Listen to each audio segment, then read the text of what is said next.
Hello students, in the last class we have studied about the image formation by plane mirror. Now today we will be taking a new topic, that is a spherical mirror.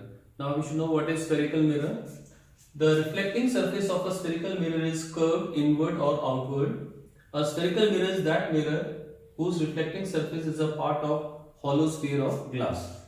Now let us consider these two are hollow sphere made up of glass, and this is the center of the hollow sphere. Now if the reflecting surface, this is the reflecting surface, it is curved. Here also the reflecting surface is curved. This type of mirror is known as spherical mirror. There are two types of spherical mirror based on whether it is curved inward or outward, is concave mirror and convex mirror. If the reflecting part, this is the reflecting part, this is non-reflecting part. If the reflecting part is curved inward, or you can say towards the center, then this type of mirror is known as concave mirror. And if the reflecting part is curved outward, this is reflecting part, it is curved outward, then this type of mirror is known as convex mirror. You might have seen the spoon. The spoon is an example of a concave and as well as convex mirror. If this part is curved inward, so this part from which we eat is a concave mirror, and this part, the other part that is curved outward, is considered as a convex mirror.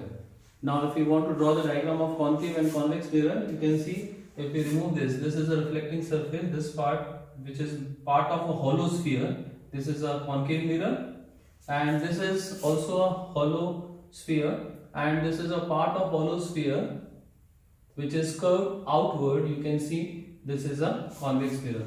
So these are the two types of concave and convex mirror, in which it is curved inward and here in this curve is outward. Now let us see some terms related to the spherical mirror. The first term is center of curvature. The reflecting surface of a spherical mirror forms a part of a sphere. The center of this sphere is called a center of curvature. You can see a hollow sphere here, and this is the center of the hollow sphere. So this point is considered as center of curvature and it is denoted by C, capital C. And next point is pole. The center of the reflecting surface of a spherical mirror is a point called the pole. Now this point, this is a reflecting surface here. Now the center of this reflecting surface is this. This point is known as pole and denoted by capital P. The pole lie on the reflecting surface of the spherical mirror.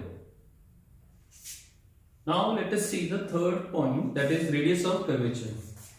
The radius of curvature of a spherical mirror is the radius of a hollow sphere of glass of which a spherical mirror is a part.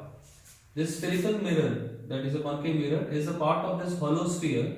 So the radius of this hollow sphere is known as radius of the curvature. Next is principal axis. It is a straight line passing through the center of curvature and pole of the spherical mirror. The line which is joining the center of curvature and the pole of the mirror, this line is known as principal axis. So that means a line which passes through the center of curvature and the pole is known as principal axis. The last is aperture. The aperture of a spherical mirror is the diameter of the reflecting surface of the mirror. Now this is the reflecting surface, this much is the reflecting surface. So the diameter of this reflecting surface, is known as the aperture of the spherical mirror.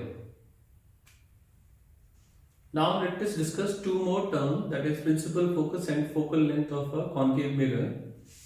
Now this I have drawn a concave mirror here, and we will define the principal focus. Now what is principal focus? The principal focus of a concave mirror is a point on the principal axis, this is the principal axis of the mirror, at which the rays of light, these are the rays of light incident on the mirror in a direction parallel to the principal axis. You can see the rays of light, they are parallel to the direction, parallel to the principal axis, actually meet after the reflection from the mirror. Now this is a ray of light. After reflection, it will pass to a point. It will pass to this point. After this ray, also after reflection, pass through this point. This ray will also after reflection pass from this point. This is also passing from this point, and this point is known as principal focus of the concave mirror. That means this principal focus is a point on the principal axis, that is a point on the principal axis at which the rays of light incident on the mirror in direction parallel to the principal axis actually meet after the reflection from the mirror. These are the parallel rays to the principal axis. After reflection meet at a point, that point is known as principal focus of the concave mirror. In this case, you can see that all the rays are converging at one point. That is why the concave mirror is also known as converging mirror. Now, what is the focal length of the mirror? Now, the distance between the principal focus and the pole, this distance is known as the focal length of any spherical mirror. In this case, it is the focal length of a concave mirror. Now, let us discuss the principal focus and focal length of a convex mirror. The principal focus of a convex mirror is a point on the principal axis of the mirror at which the rays of the light incident on the mirror in a direction parallel to the principal axis appear to diverge after reflection from the mirror. You can see here I have drawn a convex mirror here. This is the center of curvature. This is pole of the convex mirror. This is the non-reflecting, this part is the non-reflecting part, and this is the reflecting surface. The rays of light which are parallel to the principal axis, these are the rays of lights which are parallel to the principal axis. After reflection they appear to diverge. So you can see these rays of light which are parallel to the principal axis, after reflection is diverging, but it appears to diverge from a point, and that point which is lying on the principal axis is known as principal focus of the convex mirror. Now, the focal length of a convex mirror, it is same as in the case of concave mirror. It is the distance between the pole and the principal focus of a convex mirror.